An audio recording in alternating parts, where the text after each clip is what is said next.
man in the golden suit. This time we have Triumph Daytona 675.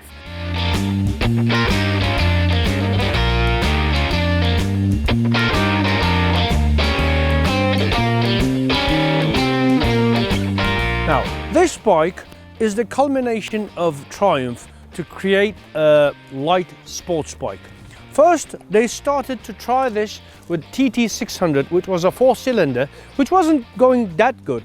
It had some minor victories in the TT and also in the British Superbike, but Triumph couldn't achieve what it was looking for with TT600. After that, in 2006, this came out. Not this one, but the older version of this. And it was using the traditional Triumph signature of 3 cylinders, and hence it had that 75cc of capacity advantage. We tried this Triumph Daytona 675R in Istanbul Park, where we tried to see what it was doing exactly in its own environment, doing its thing. And we saw that it was much better than a Japanese bike in suspension, in handling, in brakes, and also on the throttle.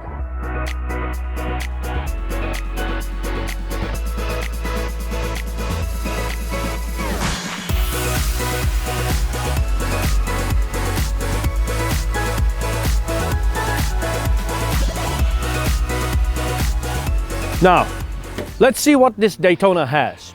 It has ram air intake at the front. It has this styling of a shark like most of the Japanese 600s.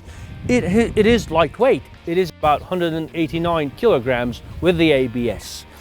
It got about 124 bhp at the back wheel, as they say. It's a claimed bhp, by the way. It has these beautiful NX30 suspension on the front, TTX 36 at the back, made especially for Triumph by Öhlins. It has slipper clutch, it has ABS, it has Brembo calipers with 380mm rotos. It handles brilliantly. It goes like stink.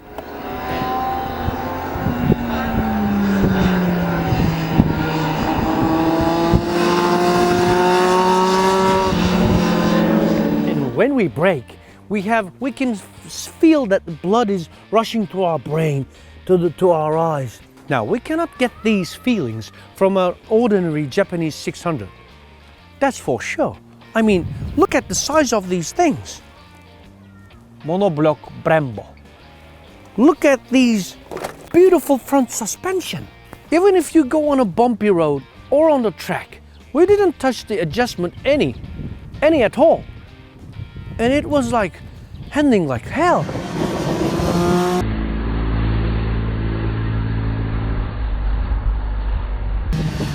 It also has Quickshifter. When I turn the ignition key, I have nearly all the information I need from this instrument panel. I have the temperature, exactly how much fuel I have, the gear indicator, speed, 2 trip meters, odometer, everything.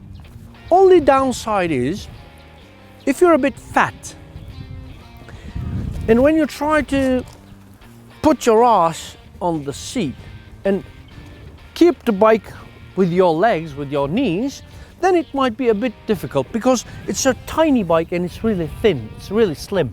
Now, on the comfort side, it is not as comfortable as a CBR 600RR, but it is not as pushing the limits like on a Yamaha R6. It's a balance in between.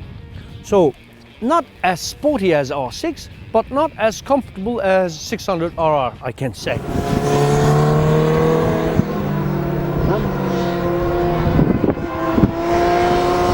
Now, this all technologies and everything and the styling and everything, all the equipment it has, it's all nice and good. But the main difference from a Japanese 600 sports bike is when I open the throttle. Something strange happens when I open the throttle on Daytona 675.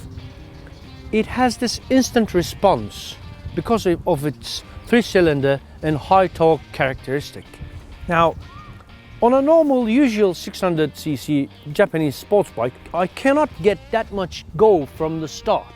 from 2000 RPM to all the way to 15,000 RPM. Now that's the main difference. And apart from that, the seating position, the quality of the equipment used, and the feeling and the performance that they give is totally different from a usual Japanese bike. Although the Öhlins company is owned by Yamaha, they rarely use those things on their own sports bike. But Triumph is using them all the time, and with this exhaust that has been sold by the factory as an accessory, totally different. Now, listen to this.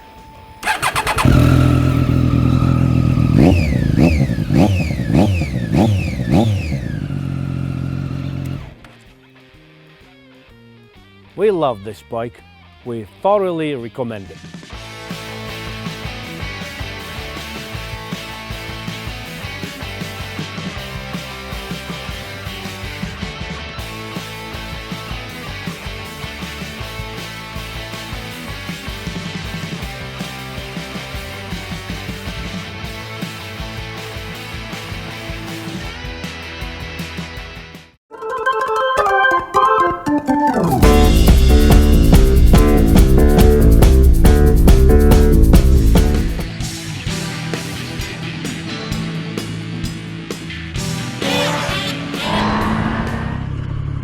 Buyurun. Numaramı sök, numaramı sök. Sök, sök, sök, sök, sök. Allah. Heh. Heh. Hadi görüşürüz. Anam, aynalara bak.